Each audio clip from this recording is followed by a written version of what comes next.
Bienvenue sur Les Jongleuses, le podcast qui t'aide à jongler joyeusement entre toutes tes vies et à créer la vie dont tu rêves vraiment. Ici, tu peux te reconnecter à toi et enfin faire de la place à tes émotions, tes désirs et tes ambitions. Je te partage mes meilleurs outils de coach pour te motiver, te bousculer et te chouchouter, ainsi que des conversations sans filtre avec mes invités pour ouvrir grand le champ des possibles. Je suis Ruth Manou, coach certifiée, et je te le dis, aujourd'hui c'est le premier jour du reste de ta vie. Let's go! Hello, j'espère que tu es en pleine forme. C'est reparti pour une nouvelle année de podcast. J'espère que tu es prête. L'année a commencé fort pour ma part, avec des ateliers, des nouvelles offres, des nouvelles clientes, mais ça y est, je reprends le temps de revenir à mon micro adoré et c'est une joie pour moi de te retrouver ici. Dans l'épisode d'aujourd'hui, j'ai envie de te parler d'un concept qui pour moi est à la base d'une vie riche et épanouissante. On va parler de l'archétype de la dirigeante, de la CEO, comme disent nos amis anglo-saxons. Alors, tu vas peut-être avoir envie de poser tes écouteurs en te disant « Oh, c'est pas pour moi, encore un truc d'entrepreneuse ». Mais si, c'est aussi pour toi, même si tu n'es pas entrepreneuse. Cet épisode, c'est ton invitation à prendre le siège de la dirigeante dans ta propre vie. Et cet archétype de la dirigeante, il est absolument fondateur. Parce que quand tu l'incarnes, tu es pleinement aux commandes de ta vie. Tu as la responsabilité pleine et entière de tes objectifs, de ton temps, de tes pensées et de tes émotions. Tu crées ta propre expérience, tu la vis pleinement et tu ajustes quand ça ne va pas. Pour moi, l'opposé de l'archétype de la dirigeante, c'est l'archétype de la stagiaire. Et je dis ça avec beaucoup de tendresse et de respect pour la stagiaire que j'ai été ou les stagiaires que j'ai encadrés. Être stagiaire, c'est un passage parfois obligé dans une carrière. Ça a une raison d'être et ça a une utilité. Mais on est d'accord que si tu restais stagiaire pendant toute ta carrière, tu serais pas hyper épanoui au travail, on est d'accord? Alors pour commencer, on va s'assurer que tu ne joues pas le rôle de stagiaire dans ta propre vie. Et si c'est le cas, tu sais que tu es au bon endroit et que cet épisode est là pour casser ce schéma. Tu es stagiaire dans ta propre vie quand tu ne prends pas tes propres décisions.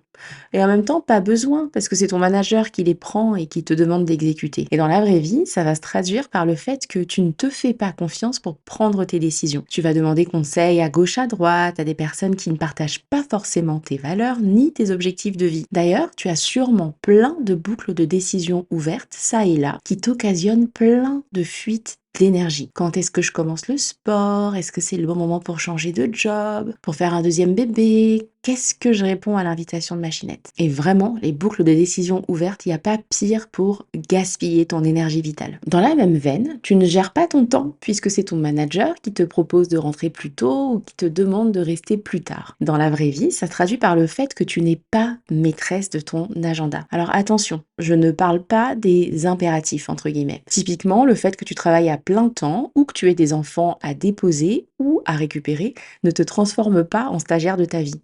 Ce qui te fait basculer dans cet archétype, c'est quand tu te laisses complètement porter et que tu finis dans les programmes des autres et que tu râles parce qu'en fait, t'avais aucune envie d'être là. Mais comme tu t'es posé aucune question, t'étais libre et du coup, tu t'es fait embarquer. Tu bascules aussi dans cet archétype quand tu n'es pas proactive sur ton calendrier, quand tu ne prends pas le temps de te demander ce que tu as envie d'y mettre ou quand tu n'as pas le courage de faire de la place pour ce qui est vraiment important pour toi. Et enfin, tu joues le rôle de stagiaire dans ta propre vie quand tu ne prends pas la responsabilité de ton expérience de vie, de ta santé, de ton bien-être ou de ton bonheur. Tu vas attendre que les autres devinent tes besoins et y répondent. Je peux te confirmer que ça ne marche pas parce que tu vois, typiquement, c'était mon fonctionnement dans les débuts de ma relation avec mon mari il y a quelques années maintenant. Et franchement, on a vu plus efficace. Ou alors, tu bascules dans cet archétype quand tu vas blâmer les autres pour tes émotions négatives ou pour ton manque de temps pour toi. Alors, pas de panique, on est toutes passées par là. Donc tu as certainement reconnu des schémas plus ou moins présents, plus ou moins passés. On va maintenant regarder l'archétype de la dirigeante pour s'assurer que tu l'aies bien en tête, que tu le cultives intentionnellement et qu'il devienne ta seconde nature.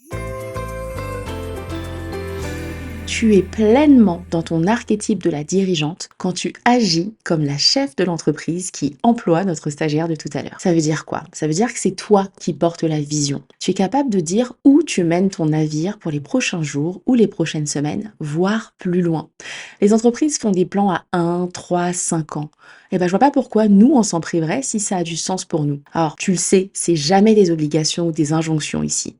Bien sûr, tu travailles à l'échéance qui te parle. Et si planifier à la semaine ou au mois, ça te paraît écrasant comme perspective, eh ben commence déjà par planifier ta journée la veille au soir pour le lendemain. Ensuite, tu pourras faire la même chose pour ta semaine et de plus en plus loin si ça a du sens pour toi. Mais porter la vision, c'est pas seulement une question de temporalité. Ça veut aussi dire que tu as une idée claire de la personne que tu as envie d'être. Tu sais ce que tu as envie de créer dans tous les domaines de ta vie. Tu avances en te fixant des objectifs que tu suis. Et tu travailles sur les croyances qui t'empêchent de devenir la personne que tu as envie de devenir. Et tout ça fait que tu abordes ton expérience de vie avec enthousiasme et sérénité.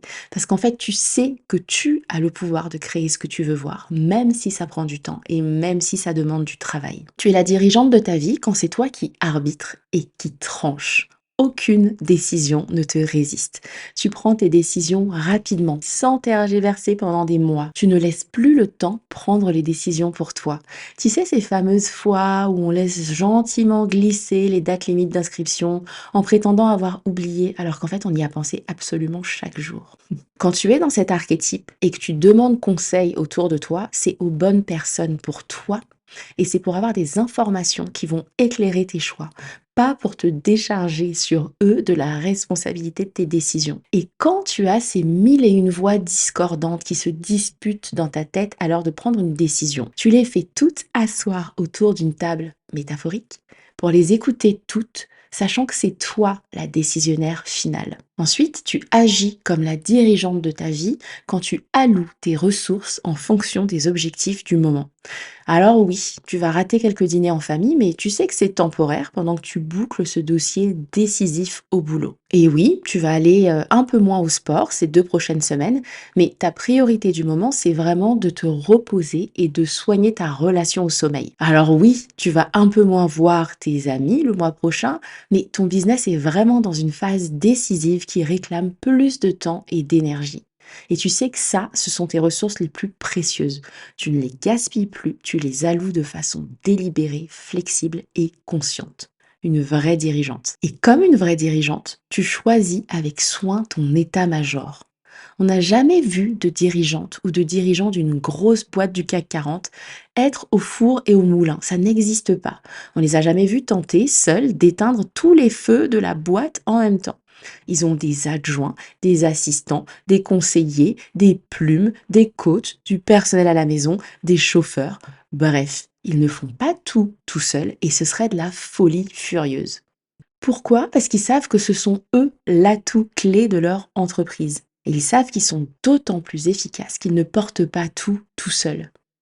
Donc, quand toi, ma belle, tu demandes de l'aide à ta famille, quand tu prends une femme de ménage ou une nounou, quand tu vas en thérapie ou que tu investis dans un coaching, tu es en plein dans l'archétype de la dirigeante. Ça te met pas en position de faiblesse, comme on aurait envie de te le faire croire, bien au contraire. Ça te met dans la position de celle qui sait qu'elle peut aller plus loin et que le voyage sera d'autant plus agréable et efficace qu'elle sera accompagnée et bien entourée. Et enfin, tu es en plein dans ton archétype de la dirigeante quand tu arrêtes de demander la permission pour tout et n'importe quoi. Et quand tu arrêtes de t'excuser d'exister. Tu n'entres plus dans les pièces de ta propre vie sur la pointe des pieds en demandant si ça ne dérange pas que tu sois là. Tu connais ta valeur, tu connais tes limites et tu connais tes besoins. Et tout dans ta façon de te tenir et de marcher le confirme.